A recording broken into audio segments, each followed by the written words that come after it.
He looked over and he said, Simon, he said, I got something to say to you. Oh my. Here you are, Simon. I got something to say to you. You invited me here. I come on your invitation. You invited me. And when I come to the door, you never washed my feet. And when I come in, you never anointed my head. You let me come in dirty. And you never kissed me welcome, though you invited me. But this woman here, let her be whatever she may be, she has washed my feet with her tears. She's wiped them with the hairs of her head. And she has... Mas vamos então ler as Escrituras em Apocalipse capítulo 1, versículo 5 e 6. E da parte de Jesus Cristo, que é a fiel testemunha, o primogênito dos mortos, e o príncipe dos reis da terra, aquele que nos ama e em seu sangue nos lavou dos nossos pecados, e nos fez reis e sacerdotes para Deus e seu Pai, a Ele glória e poder para todo sempre. Amém. Jesus bendito, nós temos lido porção de Tua palavra e te pedimos em Teu precioso nome que o Senhor nos ajude mais uma vez para que possamos entendê-la, que possamos entender o recado do Senhor. Unge os nossos lábios e os nossos ouvidos para estarmos, ó Deus, na quietude do Teu Espírito Santo e aprendendo com o grande ensinador. O Senhor é o mestre. O Espírito Santo é o nosso profeta, é o nosso pastor, é o nosso evangelista, é o nosso mestre, é o nosso apóstolo, porque estes dons é derramado através do Teu Espírito Santo. E um homem, uma mulher sem esse Espírito Santo, ele não é nada. É apenas um corpo que se move, sem vida, mesmo que esteja se movendo, porque este corpo já é um corpo de morte, mas a verdadeira vida vem do Senhor. O Senhor disse, eu sou o caminho, a verdade e a vida. O Senhor disse, as minhas palavras são espíritos e vida. Então, ó Pai, que neste culto o poder da Tua palavra, o poder vivificador que há no Teu Espírito Santo, possa, através de Tua palavra, vivificar os nossos corpos mortais e que possamos, mais uma vez, sermos revigorados com a vitamina do céu. Nós te pedimos no nome de Jesus Cristo. Amém, Jesus. Amém.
Na mensagem A Revelação de Jesus Cristo, nas eras da igreja, o primeiro volume, o profeta de Deus, ele cita para nós estas mesmas palavras que nós lemos no livro de Apocalipse. Ele nos fez. Não diz ele vai fazer. Ele fará. Mas a Bíblia diz que ele nos fez reis e sacerdote. Quando aquilo foi escrito, já foi escrito de uma forma passada, como se estivesse no passado. Ele nos fez reis e sacerdotes. Irmãos, existem certas coisas que nós, como igreja, como povo, como filho de Deus, nós precisamos acentuar o assunto, para ver se realmente estamos entendendo aquilo. Precisamos acentuar, afirmar. E uma destas coisas é exatamente isto. Ele nos tem feito. Já fez isto no passado. Você sabe que salvação é uma obra divina, é uma obra divina. Não depende de mim, não depende de você, não depende o quanto que você ora pelo filho, pela filha, pelo parente, pelo esposo, pela esposa. Independe de quanto você se sacrifique. A salvação pertence ao Senhor e completamente dele. Vem dele e é dada por graça. Isto é fora daquilo que você faz. Você não faz coisas boas para receber salvação. Você não é uma boa mulher, uma boa dona de casa, um bom marido, um bom irmão. Não é porque você está querendo ser salvo. O Evangelho é isto. As boas novas têm vindo para isto. Para dizer para os filhos de Deus, os atributos divinos que estavam na terra, que eles já foram comprados, veja, com o próprio sangue de Deus, que eles já foram resgatados, que eles já foram perdoados os seus pecados, que eles já foram curados. A cura está no passado. Nós oramos, Senhor, me abençoa, me cura, me ajuda. O profeta disse, ele não pode te curar mais, porque ele já te curou. Ele fez isto quando completou aquela obra na cruz do Calvário e disse, está consumado. Ali ele consumou tudo, a bênção, a salvação, as bem-aventuranças, a cura do corpo físico, a cura das nossas almas, tudo ele já fez. Nada que eu faça vai acrescentar alguma coisa. Quanto mais você faz coisas boas para alguém, aquela pessoa parece que vai gostar mais de você. Para Deus não é assim. Você não consegue fazer nada mais para que Deus goste mais de você. Deus não pode te amar hoje mais do que Ele amou ontem. Amanhã você diz, eu vou ser uma boa pessoa hoje para que Deus goste mais de mim. Não. Se hoje você melhorar de vida, se amanhã você passar por uma transformação, você diz, como é essa transformação? Será como a transformação de Sara? Sara e Abraão tiveram seus corpos transformados e voltaram a ser jovens. Ali foi algo físico. E o profeta mostra que hoje a semente de Abraão tem que passar por essa transformação, e essa transformação é espiritual. E essa transformação nós entendemos pelas Escrituras que ela vem a nós através de uma renovação de entendimento. Você entende determinada coisa até hoje, por algum motivo você parece que deixou aquela lição, deixou de fazer a lição de casa, e esqueceu daquilo que você entendia, e começa a passar os pés pelas mãos, e o que precisa? Precisa que aquele entendimento seja renovado, bem? Você aprenda novas coisas, aprenda outras coisas, para deixar de lado os velhos hábitos, para poder cumprir aquilo que Paulo disse, transformai-vos pela renovação do vosso entendimento, porque o entendimento renovado, o corpo obedece o pensamento, aquilo que você pensa, aquilo que você deseja. Você não pode pensar papel, ou pegar no papel, sem antes pensar no papel. Você não vai conseguir mudar de vida, mudar a maneira de ser, tanto por dentro como por fora, sem antes pensar naquilo, desejar aquilo. E esse desejo vem por causa de um pensamento que está sendo renovado. Constantemente nós estamos passando por este processo. Veja, nós estamos passando por este processo. Tudo Deus já fez por mim, por você. O que é que nós estamos fazendo num culto como este? Você sai de sua casa, ou você lê a sua Bíblia, você a examina, você ora, medita, lê as literaturas, você vem para a igreja, ouve uma mensagem, uma pregação. Por quê?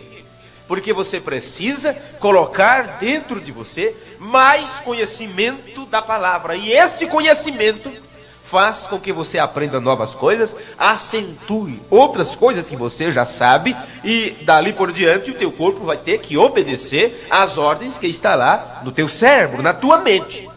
Isto é o que Paulo falou, transformai-vos pela renovação do vosso entendimento. Se um homem e uma mulher não tiver o entendimento renovado, ele fica um homão desse tamanho, com pensamento de criança, não é? No sentido espiritual é a mesma coisa.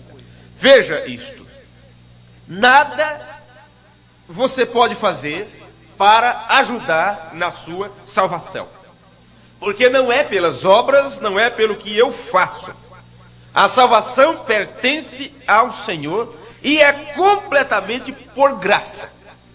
Quando Ele nos compra por graça, nos salva pela graça, Ele nos redime. E essa redenção, meus amigos, é por um propósito. Deus tem nos redimido com um propósito. E primeiro nós precisamos aprender o que é a palavra redimir. E já temos pregado sobre restauração e redenção. Temos pregado sobre testemunhas da redenção. Temos pregado sobre tomando posse da nossa redenção. Mas precisamos sempre estarmos por dentro destes assuntos. O que seria redimir? Redimir é comprar de volta algo que se perdeu. Se algo nunca foi seu, você não tem como redimir aquilo. Algo que você perdeu, alguém achou, alguém está com posse daquilo, e você sabe que aquilo tem valor para você. Aí você diz, olha, eu dou tanto por isso, eu pago tanto por isso. Eu quero isso de volta, isso me pertence. Agora, se você perdeu, ou se por algum motivo aquilo já não está mais em suas mãos, para que aquilo volte para você, um preço precisa ser pago. Esta foi a questão, que quando o homem se perdeu, lá no passado, quando a raça humana caiu no Éden, e o diabo ficou com posse do papel, vamos dizer assim, da escritura que autenticava quem era o dono, aquilo ficou nas mãos de Satanás, o homem não podia pegar aquilo de volta, porque precisava-se de um preço para ser pago. E esse preço, só quem poderia ser pago foi quem o estabeleceu. Entendem? Foi quem estabeleceu. E quem estabeleceu aquele preço foi o próprio Deus. E ele, já sabendo que a raça humana cairia, ele estabeleceu um preço que Lúcifer não poderia pagar, que Miguel não poderia, que Gabriel não poderia, que nenhum anjo, ninguém poderia pagar aquele preço. Somente ele poderia pagar. Por isso que quando João, no Apocalipse, ele viu aquela ilustração, aquela visão do livro selado com 7 selos, e o profeta chama aquele de o livro da redenção, ninguém no céu, nem na terra, nem embaixo na terra, poderia nem sequer olhar para o livro. E às vezes pensamos, mas tem alguém debaixo da terra? Claro que sim. Não é? Ninguém no céu, seres angelicais, querubins, serafins, potestades, tudo, seja qual a ordem celestial, angelical, ninguém podia, nem os da terra, qualquer um que estivesse vivo, ministro, pastores, padres, papas, seja quem for, ninguém podia, nem tampouco daqueles que já estavam, que já tinham morrido, que estavam na sepultura, os homens do passado, profetas, seja quem for. João olhou tudo, vasculhou tudo em sua visão profética e disse, ninguém era digno de olhar para o livro, quanto mais de pegar o livro e desatar seus selos. Por quê? O preço para efetuar a redenção tinha sido estabelecido por Deus e somente Ele poderia pagar aquele preço. Por isso que quando João chorou, disse, então está tudo perdido. O ancião disse, não chores, porque aí está o leão da tribo de Judá, que venceu a morte, e ele é digno de abrir o livro e desatar seus selos. Amém? Quando João olhou, ali estava um cordeiro como que tendo sido morto e estava vivo. O profeta diz, ele estava saindo da eternidade, porque estava mudando ali o seu ministério de cordeiro para leão. E quando aquilo aconteceu, quando aquilo foi feito, houve um grande júbilo no céu, que nós encontramos aqui em Apocalipse, capítulo 5, versículo 8. E havendo tomado o livro, os 4 animais e os 24 anciãos prostraram-se diante do cordeiro, tendo todos eles harpas e salvas de ouro cheias de incenso, que são as orações dos santos, e cantavam um novo cântico, dizendo, digno és de tomar o livro e de abrir seus selos, porque foste morto, e com teu sangue compraste para Deus homens de toda tribo, língua e povo e nação. Gente, isto tem um propósito, para que ele nos comprou, para que ele nos redimiu, para um propósito. Versículo 10. E para o nosso Deus os fizestes reis e sacerdotes, e eles reinarão sobre a terra. rei e sacerdote. Aqueles que são comprados e redimidos, eles são feitos reis e sacerdotes. Me diga, para que o homem e a mulher redimida é rei e sacerdote? Para quê? Tudo é com um propósito. Rei é para reinar, sacerdote é para interceder. Agora, nós encontramos uma outra escritura que diz assim: há somente um mediador entre Deus e o homem, Jesus Cristo, homem. Um só é mediador. Você sabe o que o mediador faz? O mediador intercede. O mediador intercede. Este foi o trabalho de Cristo durante o período das 7 eras da igreja, intercedendo por este corpo que estava sendo formado. Na mensagem intervalo, o profeta nos ensina que ele ficou ali durante 2000 anos de cristianismo. Ele ficou intercedendo por sua igreja, pelos seus filhos. Ele muda de cordeiro para leão, toma o livro, desata os selos e entrega o mistério do livro selado para o 7º anjo de Apocalipse 10, 7. E quando é que isso aconteceu? Porque quando o anjo forte desce, veja, quando o anjo forte, Cristo como anjo forte, desce à terra, ele faz o juramento dizendo que o tempo não será mais. O profeta de Deus, quando ele pregou a mensagem, qual a atração sobre a montanha, e ele fala sobre aquele acontecimento no Monte Pôr do Sol, quando aquela grande nuvem sobrenatural, formada por anjos que estavam formando a cabeleira branca de Cristo como juiz. E se ele está como juiz, porque ele não é mais sacerdote? E o profeta disse que dentro daquela constelação de anjos, ele estava voando, veja, flutuando em direção ao norte, mostrando ao mundo que o tempo havia terminado. Agora, isto é passado, gente. Isso são coisas que já aconteceram, que é passada. No entanto, o tempo só terminará com o milênio. Milênio ainda pertence ao tempo. O tempo só termina depois do milênio, quando se entra a eternidade. Agora, quando o homem e a mulher vê nas Escrituras, se vê no espelho da palavra, que ele nos redimiu, ele já nos redimiu a tal ponto que o livro já pôde ser aberto. Aquele livro nem sequer podia ser olhado para ele. Mas quando terminou aquele período, então ele pôde abrir o livro, desatar seus selos e mostrar os mistérios de todos os tempos para a igreja no fim da era de Laodiceia. Isto aconteceu em 63. Veja quanto tempo já faz que estas coisas aconteceram. Aí sim, o homem agora pode ter a certeza, você sabe qual é a sua missão. Que missão é esta? Ele nos fez reis e sacerdotes. Por quê? Por que isto? O mesmo Senhor desceria do céu com alarido, voz de arcanjo, trombeta de Deus. Ele teria que descer, porque ele mesmo desceria. Estou esperando isso para o futuro, quando isto é algo que já tem acontecido. Ele faz da igreja reis e sacerdotes. Por isso que quando ele desce do céu, ou desceu do céu para a sua igreja, ele estabelece no coração do eleito, dos eleitos e fiéis, o trono de misericórdia. Ele então continua agora intercedendo. Por isto que você ora, por isto que se prega, por isto que se está procurando aqueles que têm que se identificar com a verdade, mas que já teve seu nome lançado ao cloro. Só que não sabe ainda. Como você, quando você nasceu, você não sabia que era um eleito, você não sabia que era um redimido, que era uma redimida. Você, quando estava no mundo de pecado, você não sabia que pertencia a Deus. E você não começou a pertencer a Deus quando você o aceitou. Não foi quando você levantou suas mãos.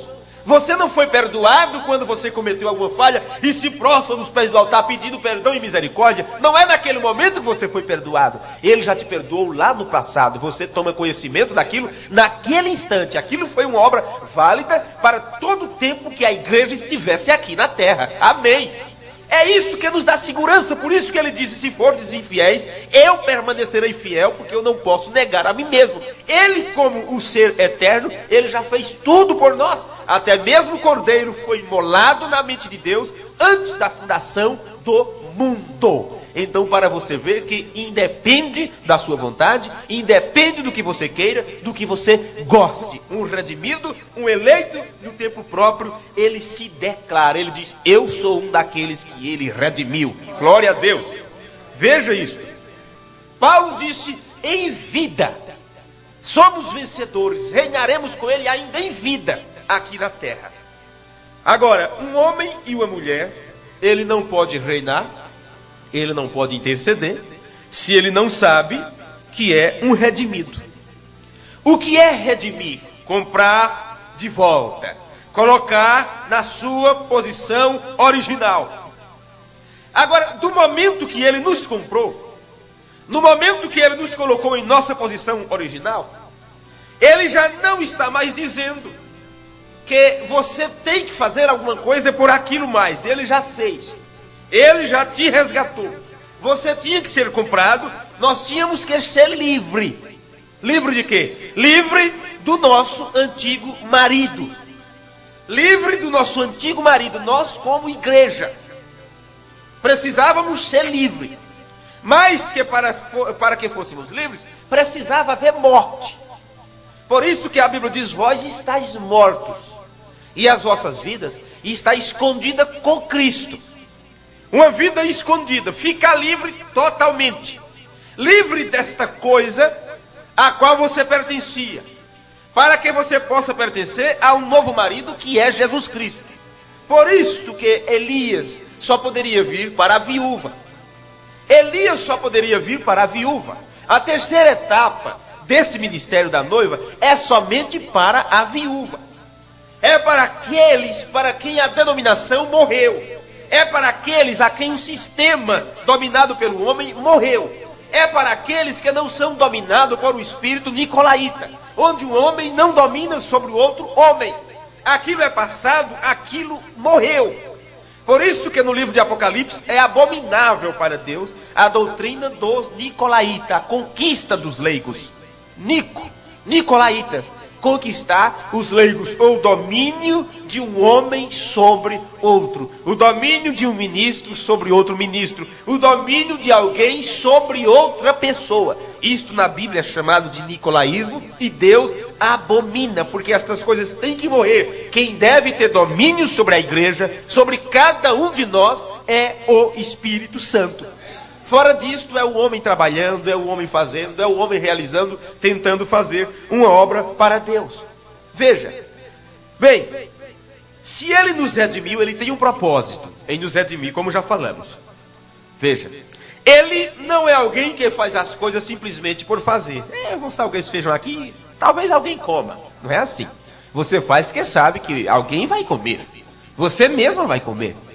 O marido, os filhos, algum parente que vai chegar naquele dia. Então você faz com um propósito.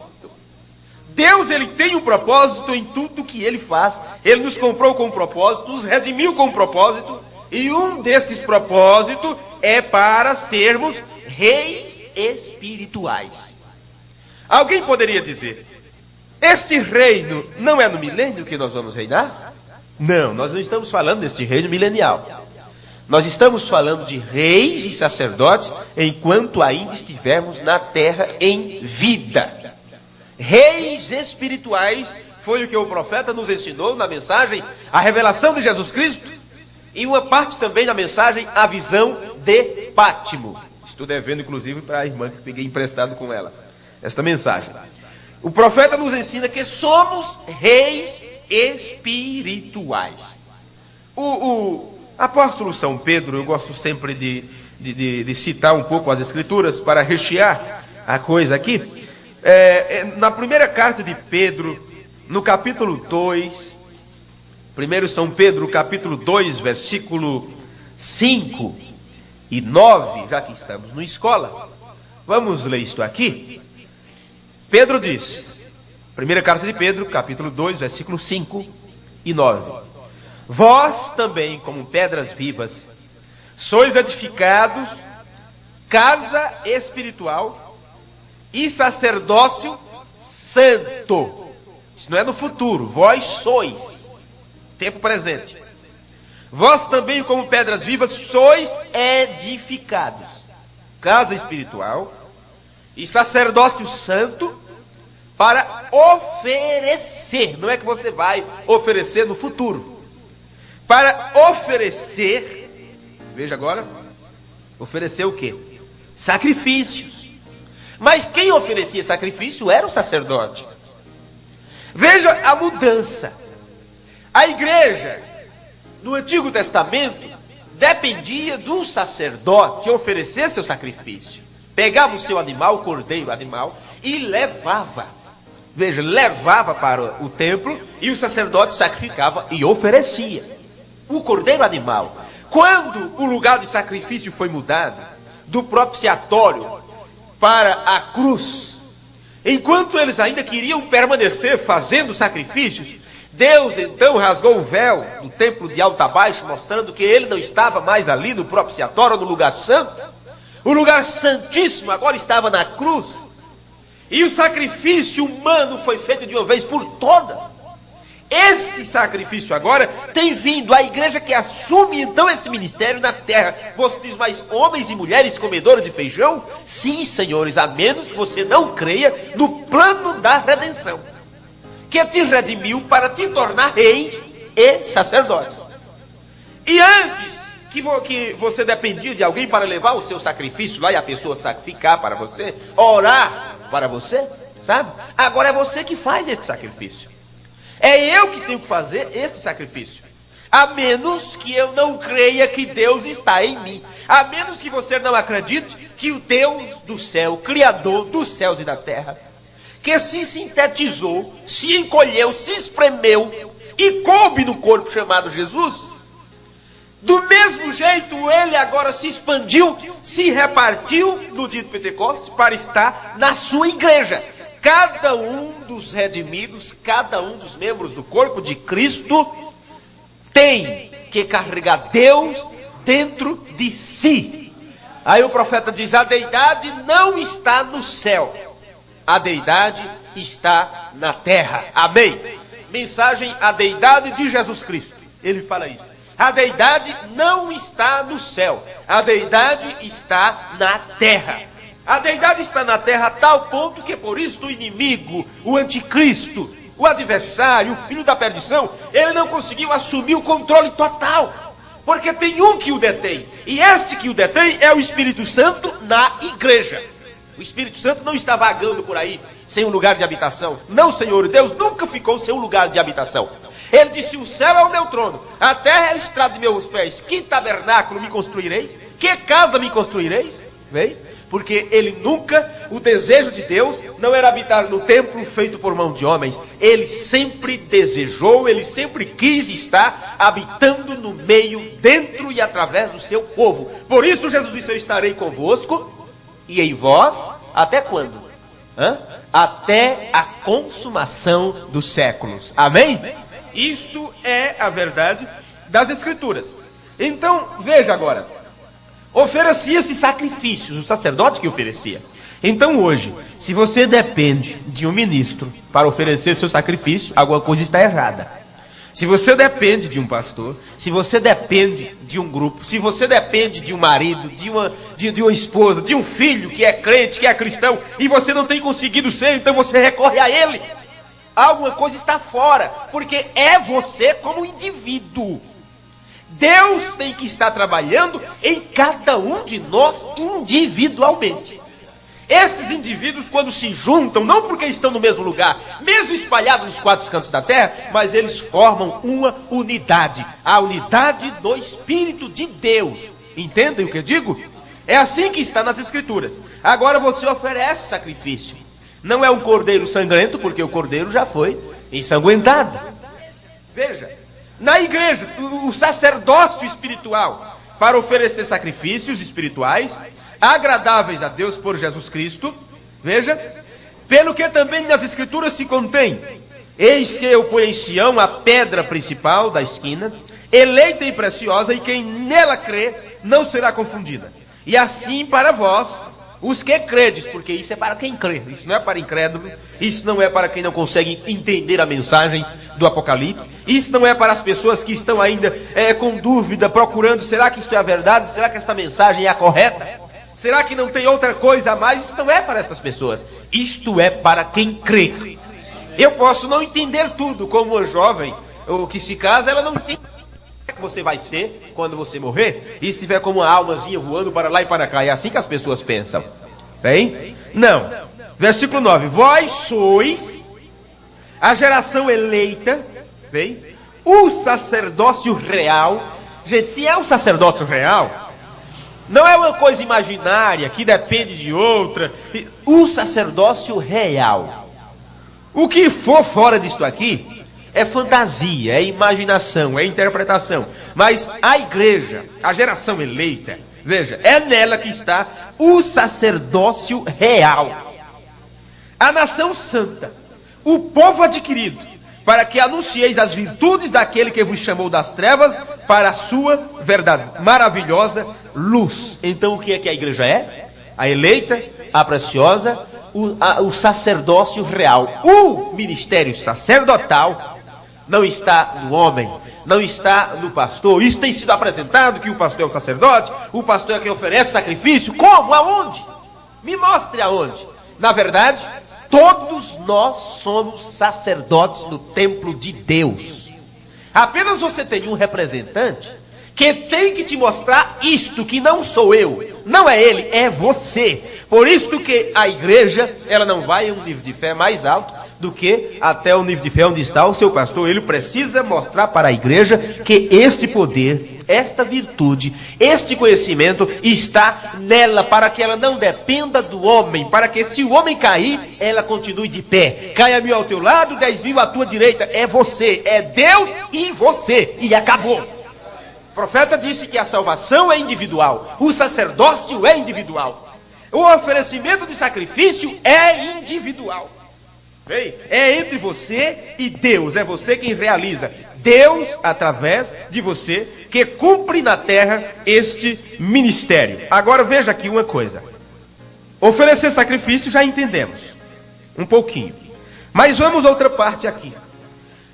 Existe outro propósito em Deus ter nos redimido. Um dos propósitos é sermos sacerdotes. O outro propósito é sermos reis. Veja bem isso. Agora me diga uma coisa. Se é para sermos reis, será que nós estamos reinando? Como é que a igreja se torna o sacerdócio?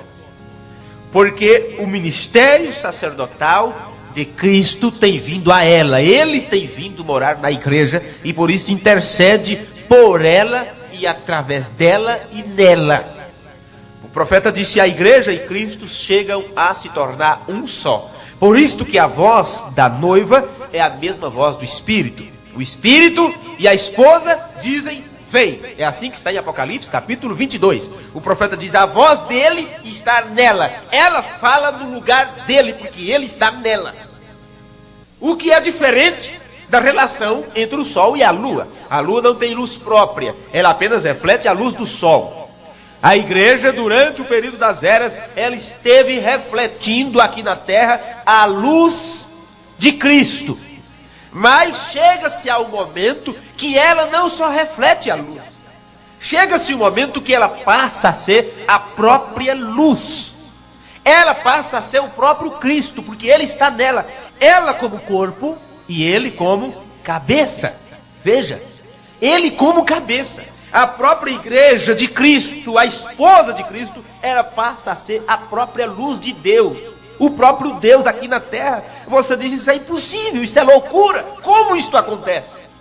Só acontece depois que ela deixa de ser noiva e passa a ser esposa, mulher, esposa do Cordeiro. Aí você diz: então tudo bem, vai ser quando subirmos do arrebatamento. Não, senhores. O arrebatamento é a saída de um lugar para outro para comemorar a festa. E vocês já aprenderam que um casal não comemora a festa sem antes passar pelo processo de casamento.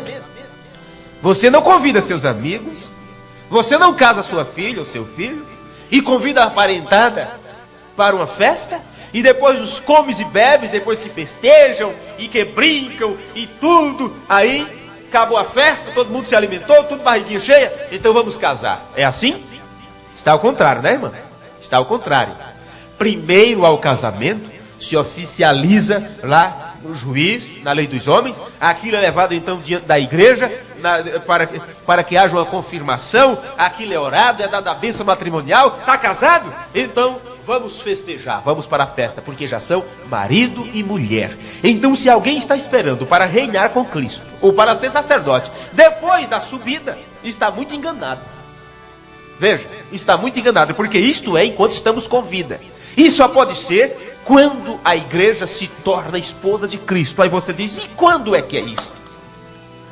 Me diga uma coisa, o que vocês acham que o sétimo anjo de Apocalipse 10:7 faz aqui na terra? Qual é o seu ministério? Qual é o ministério do sétimo anjo? Que vem para revelar todos os segredos de Deus. Bem, se você ainda não entendeu, e você tem em casa, você leia a mensagem, Provando Sua Palavra, parágrafo 236. O ministério do sétimo anjo de Apocalipse 10:7 é o ministério do Filho do Homem. Do Filho do Homem. É Cristo no homem, Cristo no profeta. Cumprindo Lucas 17:26 ao 30. Nos dias quando o Filho do Homem se há de manifestar. É Deus, é o ministério de Filho do Homem em um profeta. E o que é que isto faz? Nesta mensagem, Provando Sua Palavra, 211, 236, o profeta nos ensina o ministério do sétimo anjo, o ministério de Malaquias 4, 5 e 6, o ministério de Apocalipse 10:7, o sétimo anjo na terra é fazendo o casamento da igreja com a palavra. Amém? O casamento da igreja com a palavra. O que é esse casamento?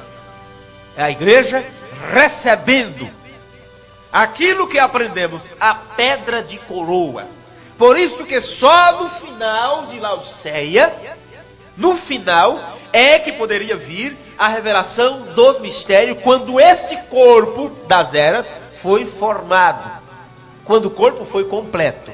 Aí é que pode vir a revelação de tudo. Aí é que pode vir a pedra de coroa. Aí é que pode vir a revelação de todas as coisas. E uma das revelações, dentro do segredo dos 7 travões, é mostrar para a igreja que aquelas escrituras que Jesus tem nos mostrado, da manifestação do Filho do Homem, do sinal do Filho do Homem, tudo aquilo aconteceu para poder vir a revelação dos 7 selos. Que a revelação dos 7 selos não é apenas entender sobre o primeiro cavaleiro, o segundo, o terceiro e o quarto. Não, senhores, a revelação dos selos, aquilo abriu o livro do mesmo modo que abriu cada um dos eleitos que estava naquele livro. O homem, a mulher, só sabe quem é, só sabe o que possui, só sabe que poder tem dado por Deus quando se vê dentro daquele livro da redenção que já tem sido aberto pelo Cordeiro. Amém?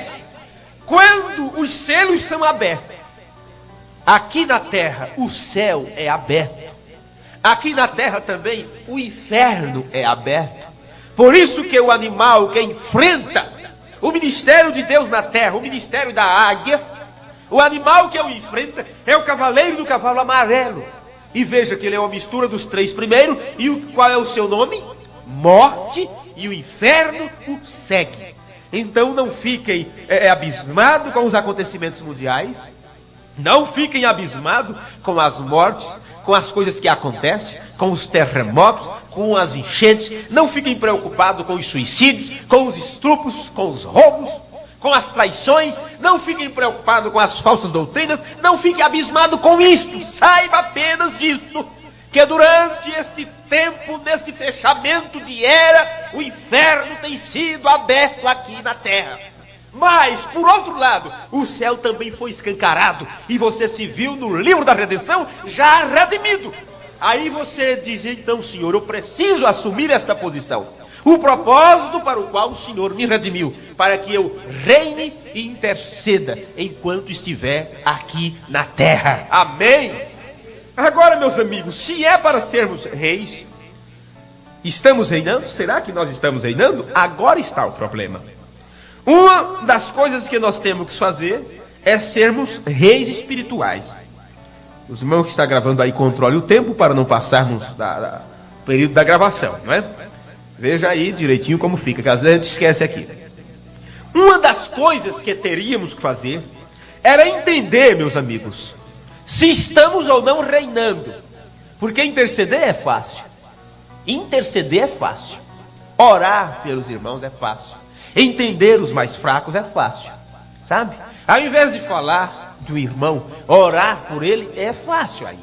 Agora, reinar, meus amigos, realmente será que eu estou reinando? Nós temos que fazer esta pergunta, porque isto é como incógnita. Que reino é este? Bem, já aprendemos que é um reino espiritual. Vamos reinar no milênio de uma maneira literal com ele. Mas, antes disso, temos que estar reinando como reis espirituais aqui na terra. Você só pode reinar se o rei estiver em você. E que rei é este? O leão da tribo de Judá. Por isso que quando o livro é aberto, veja, quando o anjo forte desce do céu, Apocalipse 10, 1, ele brama como leão, porque ele é o leão da tribo de Judá. Agora, João queria escrever as vozes dos trovões e disse: não faça isto, João, isto é para o dia dos sétimos, quando o sétimo anjo tocar a sua trombeta. Agora, o sétimo anjo já tocou sua trombeta. E o que é que essa trombeta diz? Que este Cristo, este anjo forte, este leão, tem descido para reinar através de você. Aleluias. Veja, e agora, estamos reinando? Será que ele está reinando através de mim? Nós temos que estar constantemente fazendo esta pergunta. Bem? Você, para poder reinar, você tem que ter um território. Um rei, ele tem que ter um território. Os animais na selva, eles marcam seu território. Eles comem frutas e jogam a casca no determinado lugar com o seu cheiro, sabe? Os excrementos do seu corpo, eles marcam território. Eles rugem ali, eles coacham, dependendo do animal. E aonde vai o seu grito, ele quer dizer que ninguém se aproxime. Ninguém se aproxime. Isto natural, explicando agora espiritual.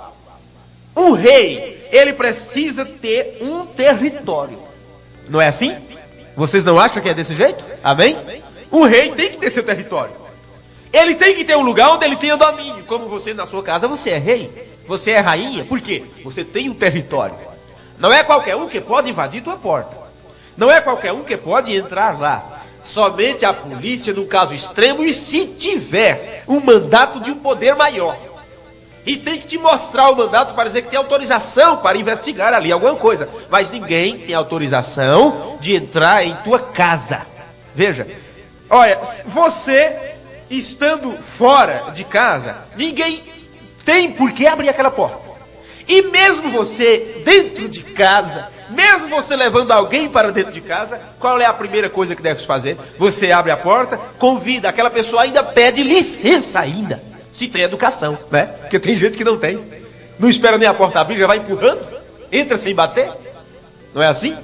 Mas se tem pelo menos um mínimo de educação, pede licença. Agradece. E tudo. Não invade, porque você está entrando em um território de alguém. Alguém é rei ali. Aquele homem é rei ali. É pobre, é feio, é pequenininho, é pobre, não tem nada. Paga aluguel e está atrasado. Mas ele reina, porque aquele é seu território. É seu domínio. Veja, então, para que tenha um reino, para que você reine, você tem que ter um território, você tem que ter um reinado, você tem que ter um principado, onde você diga, eu sou o dono aqui. Então, se somos reis espirituais, onde será que nós somos reis nesta terra? Onde será que nós estamos reinando? Em qual lugar está o nosso trono para sentarmos? Hã? Onde está o nosso trono? Onde está o nosso principado? Você vai ter um trono no milênio. Reis espirituais é agora. Seremos reis na terra, veja, quando somos reis na terra com Ele, ou quando Ele pode reinar através de mim. Então agora isto se trata de um reino espiritual, porque lá no milênio, veja, você estará no espírito novo, num corpo novo, uma alma nova, tudo foi transformado. Aqueles que morrem ressuscitam no corpo glorificado. Você que está vivo neste corpo passa por uma transformação. Você estará reinando com Ele. Mas mesmo neste corpo mortal, é Ele que reina através de você. E isso te faz reis espirituais. Então, se agora somos reis espirituais, a pergunta que fazemos é esta: será que eu estou reinando? Se eu estou, aonde eu estou reinando? Onde é meu domínio? Qual é meu reino? Onde é esse reinado? Já aprendemos que é sobre o reino espiritual. Agora, meus amigos, eu quero rapidinho aqui ler uma escritura com vocês. No livro de Romanos, está depois de Atos, no livro de Romanos, capítulo 5, e o versículo 17. Veja aqui. Aos Romanos, capítulo 5, versículo 17. Diz assim, ó: porque se pela ofensa de um só a morte reinou por esse, muito mais os que recebem a abundância da graça e do dom da justiça reinarão em vida. Então não é depois da morte. Entendem? Esse reino espiritual não é depois que você morre, não. Não está falando do reino milenial, é agora. E se esse reino é agora, temos que saber se realmente estamos reinando, de onde é nosso domínio, que reino é este. Veja, do dom da justiça reinarão em vida, por um só, Jesus Cristo. Agora, no início desse versículo, o apóstolo Paulo diz: porque se pela ofensa de um só homem a morte reinou por esse, num corpo. Veja agora, quando o homem pecou, este corpo se tornou um corpo de morte. Por isso a Bíblia diz: a alma que pecar, esta certamente morrerá. Agora estava um corpo de morte. E um corpo de morte, ele não poderia reinar, não tem reino. Ele não pode dominar, ele está morto. Então a morte começou a reinar através do homem. Reinou a tal ponto que começou as flores murcharem. Deus não poderia amaldiçoar o homem. Veja, Deus não poderia amaldiçoar o homem, porque era uma parte dele. Então ele amaldiçoou a terra. Do jeito que Noé não amaldiçoou, não pôde amaldiçoar seu filho, amaldiçoou seu neto. Deus não amaldiçoou o homem, deu uma sentença para ele, mas a terra ficou amaldiçoada. Maldita será a terra por causa de ti. Sabe por quê? Porque a terra era o domínio do homem. Deus é o Deus do céu, é o rei do universo. E ele colocou o homem na terra para ser o rei da terra, o Deus da terra.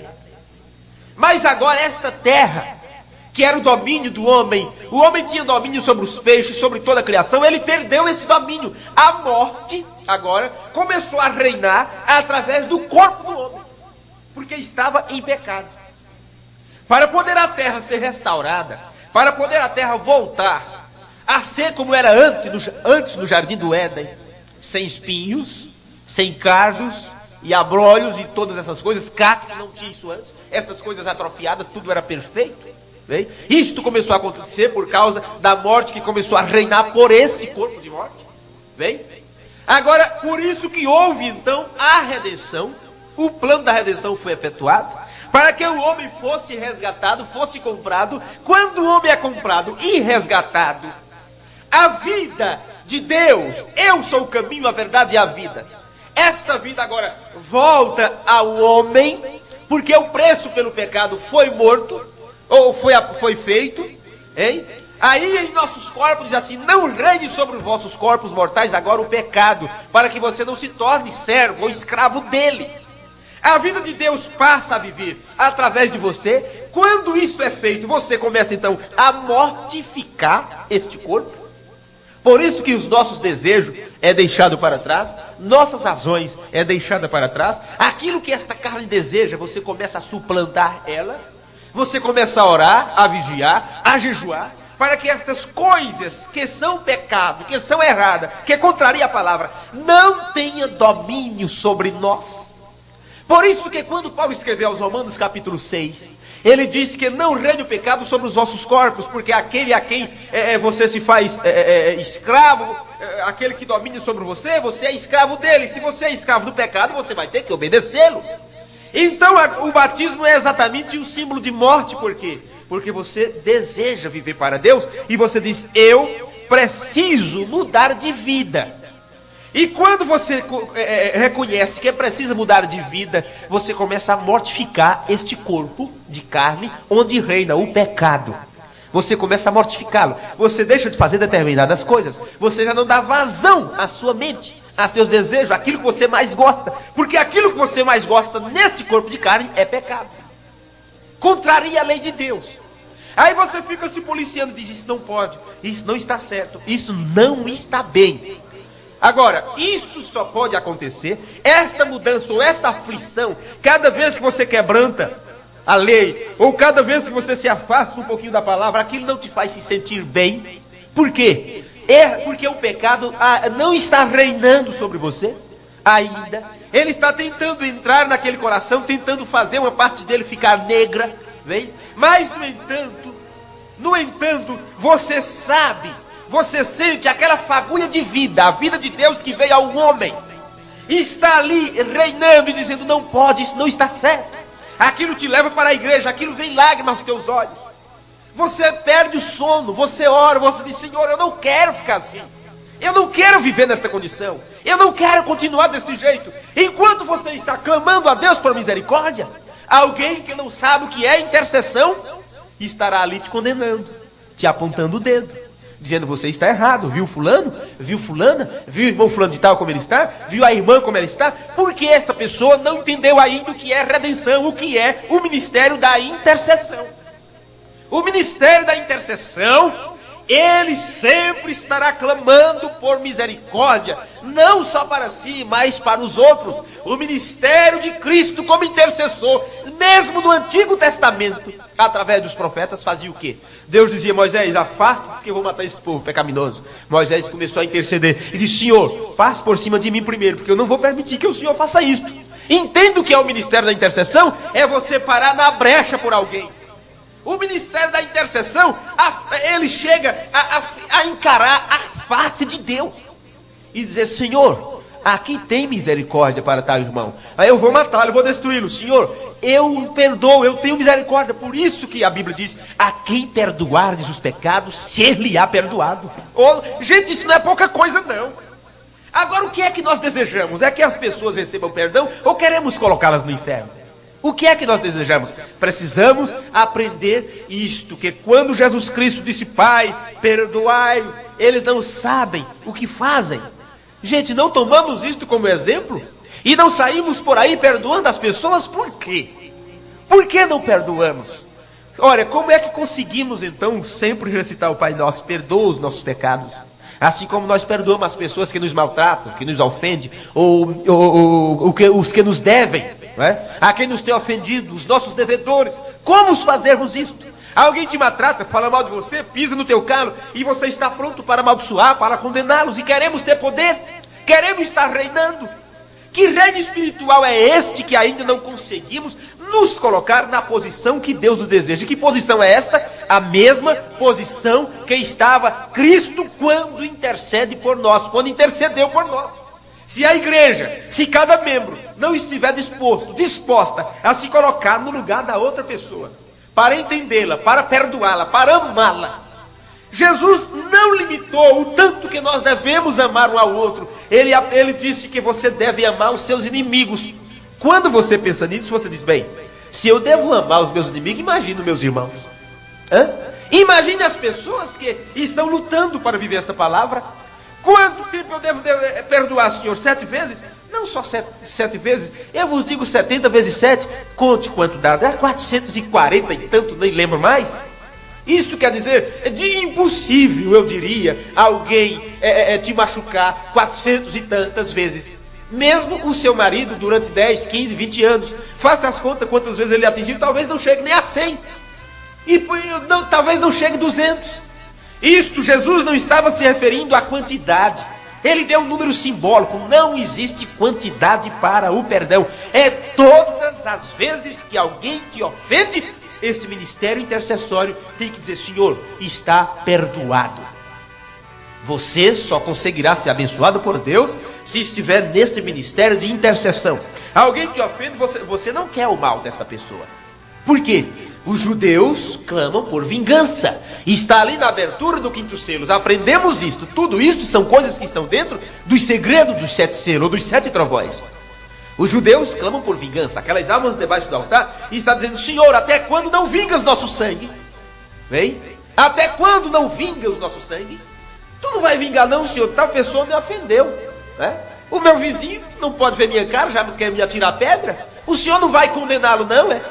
Aí ficamos esperando que Deus castigue as pessoas por nos maltratarem. Isso não é intercessão.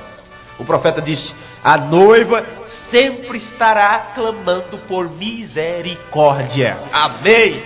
Então, se somos sacerdotes, precisamos estar intercedendo.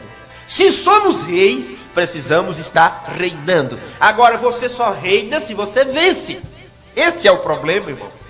Aí que está o X da questão. Você só reina se vencer. Quando você vai para uma nação, ou quando o país vai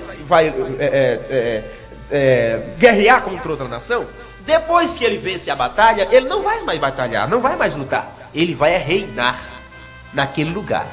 Veja, olha, o nosso inimigo principal é quem? Satanás. Tá bom. Então estou todo dia lutando contra Satanás. Estou todo dia esbofeteando Satanás. Todo dia uma luta constante. Olha, então isso quer dizer que ainda não estamos reinando. Se o diabo todo dia está nos atingindo, se todo dia você tem uma reclamação contra Satanás, se todo dia ele está nos levando a quebrantar a lei, isto quer dizer que ainda não temos conseguido reinar sobre ele. Porque o diabo não é mais para ser vencido, ele já foi vencido. O diabo já foi vencido. Jesus venceu Satanás na cruz para que a igreja que ficaria aqui na terra reinasse sobre o pecado. Aleluia. Agora, se o pecado consegue ainda nos dominar, porque ainda não assumimos esta posição, não vencemos ainda. Só reina quem vence. Só reina quem é rei. E para que você reine, você tem que ter um domínio. E que domínio é esse? Você tem que ter domínio sobre sua carne, sobre suas paixões, sobre seus desejos, domínio sobre sua língua, domínio sobre seus olhos, sobre seus ouvidos. Estas coisas não poderá te atingir porque você já assumiu o reino disto. Você está reinando. Bem, então não é o diabo meu maior inimigo? Não, ele já foi vencido. Nós temos é que assumir a nossa posição como reis espirituais, porque ele é o espírito, e temos domínio sobre ele. Vem? Não é sair por aí procurando o diabo onde ele está para dar umas bofetadas, não. É vencer ele em seu próprio corpo. Não permitir que ele tenha domínio sobre você. Não permitir. Aí por isso que o profeta disse, você diz agora eu entendo. Porque William Branham dizia assim: o meu maior inimigo se chama William Branham. Por quê? Por quê? Então o meu maior inimigo sou eu, seu maior inimigo é você. Não é nenhuma outra pessoa. Ninguém poderá te atingir a menos que você permita. Nenhum espírito errado conseguirá apanhar você a menos que você permita. Teve que haver uma permissão, você teve que abrir uma brecha. Olha, esse é meu território, mas você pode entrar aqui. Às vezes não entrou na sala, mas entrou pela janela, está na cozinha lá. Está em algum lugar. É como aquela pessoa que Jesus foi fazer uma visita, uma historinha que contam, e Jesus ficou só na sala. Trancou toda a porta, ajeitou tudo lá. É do mesmo jeito quando você está com o quarto bagunçado e chega uma visita, você não quer que a pessoa veja. O que é que você faz? Disfarça um pouquinho, apaga a luz ali, tranca a porta e recebe som na sala. Tá tudo bonitinho, tá arrumado, sofá no lugar, cadeirinha ali. Mas, gente, se abrir a porta do quarto, olha, não deu tempo de dobrar a roupa, não deu tempo de passar. Aí você fecha. Aí você fecha. Agora já pensou você fazer assim com Jesus em sua vida? Ó, Jesus, fica aqui nessa parte. Nessa parte aqui está tudo bem. O meu temperamento já está tudo bem. As pessoas podem pisar no meu pé que eu não fico nervoso. E se eu fico, não saio do controle, não xingo ninguém. Até aí o senhor pode ir. Aí vai outra parte. Como é que está o coração? Como é que está o seu amor para com as pessoas? Como é que está o seu cuidado com a família? Como é que está o seu cuidado com a casa? Como é que está você no trabalho? Como é que está você? Como é que estão seus olhos pelas ruas aí? E até mesmo dentro de casa, como é que está você? Televisão e todas essas coisas. Como é que está você? Não, aí o senhor não pode ir, misericórdia. Não. Como é que queremos que ele reine através de nós? Porque o reino tem domínio. Jesus Cristo, quando ele como leão, ele desce para reinar no coração de um eleito, é porque ele tem este seu eleito como um domínio dele, como o reinado, como o principado. É um lugar que ele diz: aqui eu posso estabelecer meu trono, porque aqui é meu território. Queremos ser território de Deus? Amém? Então temos que vencer esta carne, temos que vencer a nós mesmos e ficarmos aos pés dele e dizer: Senhor, aqui está, eu sou um terreno fértil onde a tua palavra pode brotar, crescer e multiplicar. Viva através de mim, abençoe através de mim, reine através de mim. Aí sim, Jesus Cristo reinando através de você, você terá domínio sobre todas as coisas. Por isso Paulo disse: em todas estas coisas somos mais do que vencedores. Amém. Este é o reino espiritual que eu queria mostrar nesta manhã, dentro da mensagem e dentro das escrituras, para os meus irmãos, os meus ouvintes que estão ouvindo através da rádio e aqueles que ouvirão a gravação futura. E nos fez reis e sacerdotes para Deus e seu Pai, e a Ele glória e poder. Não se pode matar, a semente germina, ela não morrerá, nem se perde no chão. Se alguém a pisar, destruindo o jardim, ela renascerá. A semente é assim. Uma semente não morre, jamais será transformada em frutos de paz. Assim é a vida do crente